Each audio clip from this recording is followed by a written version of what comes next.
ሰበር ዜና የመካከለኛው ምስራቅ ጦርነት ይበልጥ ተባብሷል። ኢራን በሆርሙዝ ወሽመጥ ላይ አዲስ ጥቃት ፈጽማለች። ቀጥሎም የሆርሙዝ የባህር መተላለፊያውን ዘግታለች። ይህንን የኢራንን ጥቃትና ውሳኔ ተከትሎ አሜሪካ ኢራን ላይ በጣም ከባድ የተባለ የጥቃት ማዕበል ከፍታለች። ሁሉንም አጫጭር ሰበር ዜናዎች በዝርዝር ትሰማላችሁ። ሰላም ጤና ይስጥልን ውድ ተመልካቾቻችን፣ የሰዓቱን የተመረጠ ሰበር ዜና ይዤ ቀርብ ያለው አብራችሁን ቆዩ። በቀጣይ ፈጣንና እውነተኛ ሰበር መረጃዎችን በፍጥነት ለመከታተል ቻናሉን ሰብስክራይብ ካላደረጉ አሁኑኑ ሰብስክራይብ በማድረግ የዶል ምልክቷን በመጫን ቤተሰብ ይሁኑ። ይህን ቪዲዮ ላይክ በማድረግ ደግሞ ቤተሰብነታችሁን አጠናክሩ። እስከ ቪዲዮ መጨረሻ አብራችሁን ዝርዝሩን ተከታተሉ።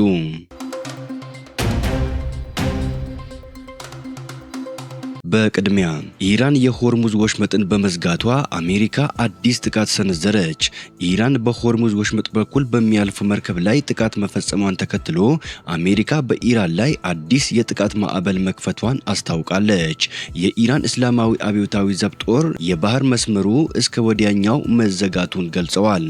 እንደ ኢራን መንግስት መገናኛ ብዙሃን ዘገባ ከሆነ ጥቃት የተፈጸመበት መርከብ የመገናኛ ዘዴዎቹን አጥፍቶ ከተፈቀደለት መስመር ውጪ በመጓዙ የመከላከያ ሰራዊቱ እርምጃ ወስዶበታል። የአሜሪካ ማዕከላዊ እዝ የኢራን አብዮታዊ ዘበኛ ጦር በቆጵሮስ ሰንደቅ ዓላማ በሚጓዝ የንግድ መርከብ ላይ ግልጽ ጥቃት ማድረሱን ተከትሎ በዚሁ ሳምንት ውስጥ ለሶስተኛ ጊዜ የተፈጸመ ጥቃት ማካሄዱን ገልጸዋል። ይህ አዲስ ግጭት የተቀሰቀሰው በዚህ ሳምንት መጀመሪያ ላይ በሶስት የንግድ መርከቦች ላይ ጥቃት መሰንዘሩንና ይህንንም ተከትሎ በአሜሪካና በኢራን መካከል የኃይል ልውውጥ መደረጉን ተከትሎ ነው። የአሜሪካ ማዕከላዊ እዝ እንደገለጸው መርከቡ በሞተር ክፍሉ ላይ በደረሰበት ከፍተኛ ጉዳት ምክንያት ጉዞውን መቀጠል አልቻለም። ከተሳፋሪዎቹ መካከልም አንድ ሲቪል የሰራተኛ አባል መጥፋቱ ታውቋል። ኢራን ቀደም ሲል በንግድ መርከቦች ላይ ለፈጸመችው ጥቃት ተጠያቂ ከተደረገች በኋላ በጋራ ስምምነቱ የመገዛት ፍላጎት እንዳላት እንድታሳይ ሌላ እድል ተሰጥቷት ነበር። ነገር ግን አሁንም አልተጠቀመችበትም ሲል የአሜሪካ ማዕከላዊ እዝ በኤክስ ገጹ ላይ ባወጣው መግለጫ ገልጸዋል። ይህንኑ መግለጫ ያጋሩት የአሜሪካ መከላከያ ሚኒስቴር ፔት ሄግሴት ኢራን የተሳሳተ ምርጫ አድርጋለች፣ አሁን ዋጋዋን ትከፍላለች ብለዋል። የመንግስት መገናኛ ብዙሃን እንደዘገቡት ኢራን ከተፈቀደው መስመር ውጪ ለመጓዝ በሞከረ መርከብ ላይ የባህር ላይ ክሩዝ ሚሳኤል ከተኮሰች በኋላ የሆርሙዝ ወሽመጥን እስከ ወዲያኛው መዝጋቷን አስታውቃለች። የአብዮታዊ ዘበኛ ጦሩ መርከቡ በተደጋጋሚ የተሰጡትን ትዕዛዞች ባለማክበሩ የማስጠንቀቂያ ተኩስ ተመቶ እንዲቆም ተደርጓል ማለቱን የመንግስት የዜና ወኪል የጠቀሰው መግለጫ አመላክተዋል። በተጨማሪም የባህር መስመሩ መዘጋትን ተከትሎ ከባዕዳን ሀገራት የሚሰነዘር ማንኛውም የአሜሪካ ጥቃት በጥብቅ እርምጃ እንደሚመልስና በቀጠናው የሚገኙ አዳዲስ የአሜሪካ የጦር ሰፈሮች ኢላማ እንደሚሆኑ አስጠንቅቀዋል። በዚህ ሳምንት መጀመሪያ ላይ ሶስት የንግድ መርከቦች አሜሪካ በጠቆመችው የኦማን ባህር መስመር ለመሻገር ሲሞክሩ ጥቃት ደርሶባቸዋል። ኢራን በተደጋጋሚ እንደገለጸችው ብቸኛው ደህንነቱ የተጠበቀ መስመር በራሷ የባህር ክልል ውስጥ የሚያልፈው የተለየ መስመር ብቻ ነው። ይህ አጋጣሚ ተከታታይ የአሜሪካ ጥቃቶችን ያስከተለ ሲሆን በኢራን ባለስልጣናት መረጃ መሰረት 17 ሰዎች ሲገደሉ 115 ደግሞ ቆስለዋል። ኢራንም በባህረ ሰላጤው በሚገኙ የአሜሪካ አጋሮች በሰነዘረችው ጥቃት ምላሽ ሰጥታለች።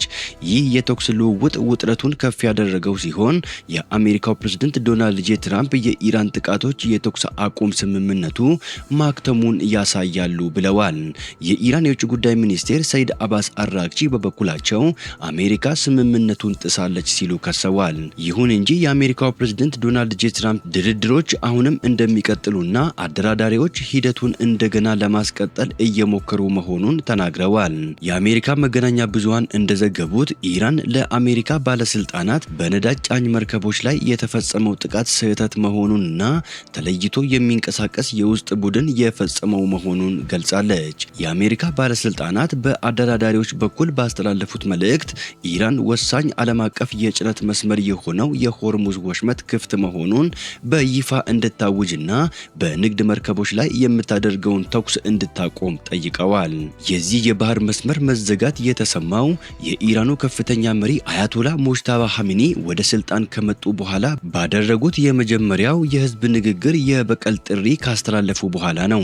አባታቸውና የቀድሞው መሪ አያቶላ አሊ ኻሜኒ የካቲት 28 ቀን በአሜሪካና እስራኤል በኢራን ላይ በከፈቱት ጦርነት የመጀመሪያው ቀን በተሰነዘረ የአየር ጥቃት መገደላቸው ይታወሳል።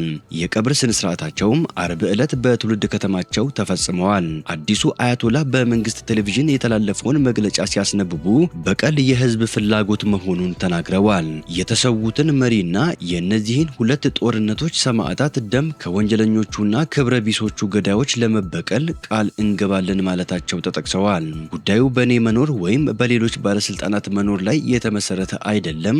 እኛ ብንኖርም ባንኖርም ይህ በቀል መፈጸሙ አይቀርም ብለዋል።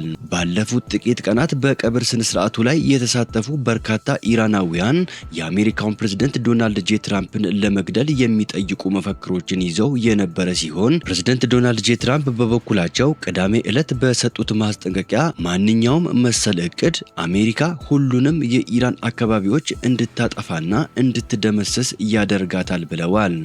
ዎል ስትሪት ጆርናል እና ሌሎች የአሜሪካ መገናኛ ብዙሃን በዚህ ሳምንት እንደዘገቡት እስራኤል ኢራን የአሜሪካውን ፕሬዝዳንት ለመግደል አዲስ እቅድ ማውጣቷን የሚገልጽ መረጃ ዋሽንግተን ላይ አጋርታለች። ይሁን እንጂ ዶናልድ ትራምፕ ቴሄራን አዲስ እቅድ ማውጣቷን ወይም እስራኤል የማንኛውም መረጃ ምንጭ መሆኗን አስተባብለዋል።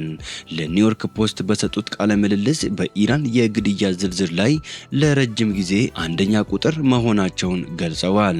በሌላ በኩል ኢራን ከአሜሪካ ጋር ለመደራደር አለመጠየቋን አስታውቃለች። የኢራን የውጭ ጉዳይ ሚኒስቴር ቃል አቀባይ እስማኤል ባጋይ አገራቸው ከአሜሪካ ጋር ለመደራደር ጥያቄ አለማቅረቧን ተናግረዋል።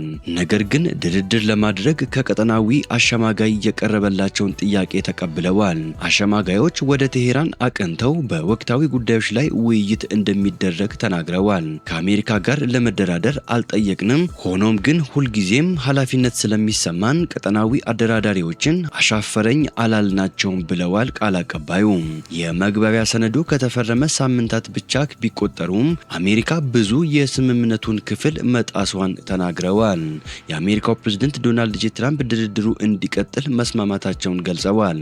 አሜሪካና ኢራን ድርድራቸውን ለመቀጠል መስማማታቸውን ትራምፕ ያሳወቁት ኳታር ከአሜሪካ ጋር በመቀናጀት አሸማጋዮችን ከሀገሪቱ ባለስልጣናት ጋር እንዲነጋገሩ ወደ ቴሄራን ከላከች በኋላ ነው። በሌላ ዜና ኢራንና ኦማን ስለ ሆርሙዝ ወሽመጥ ሊወያዩ ነው። የኢራን የውጭ ጉዳይ ሚኒስቴር አባስ አራግቼ ከኦማን ባለስልጣናት ጋር ለመወያየት ሙስካት መግባታቸው ተገልጸዋል። ኢራንና ኦማን የሆርሙዝ ወሽመጥን ጨምሮ ቀጠናዊ ጉዳዮችን በተመለከተ ውይይት እንደሚያደርጉም ተገልጸዋል። በእስላማባድ ስምምነት አንቀጽ 5 መሰረት በሆርሙዝ ወሽመጥ በኩል ተገቢውን መተላለፊያ ለማበጀት እንደሚወያዩ ተዘግበዋል። የሆርሙዝ ወሽመጥ ጉዳይ በኢራንና አሜሪካ መካከል ከፍተኛ ውጥረት አስከትለዋል። የኳታር ልዑካን ከኢራን ባለስልጣናት ጋር ለመወያየት ወደ ቴሄራን አምርተዋል። የአሜሪካ ምክትል ፕሬዝዳንት ጄዲ ቫንስ፣ የፕሬዝዳንት ዶናልድ ጄ ትራምፕ አማች ጃሬድ ኩሽነር፣ የአሜሪካ ልዩ ልዑክ ስቲቭ ዊትኮፍ እንዲሁም የውጭ ጉዳይ ሚኒስቴሩ ማርኮ ሩቢዮ ወደ ኦማን እንደሚሄዱ የሚጠቁሙ መረጃዎች ወጥተዋል። ውድ ተመልካቾቻችን የሰዓቱን የተመራረጡ አጫጭር ሰበር ዜናዎች ወደ እናንተ ያደረስኳቸው ናቸው። ከሰዓታት በኋላ በሌላ ሰበር ዜናዎች እስከምንገናኝ በያላችሁበት የዓለም ዳርቻ ቸር ቆዩልን። ሰላም ለዓለማችን ይሁን።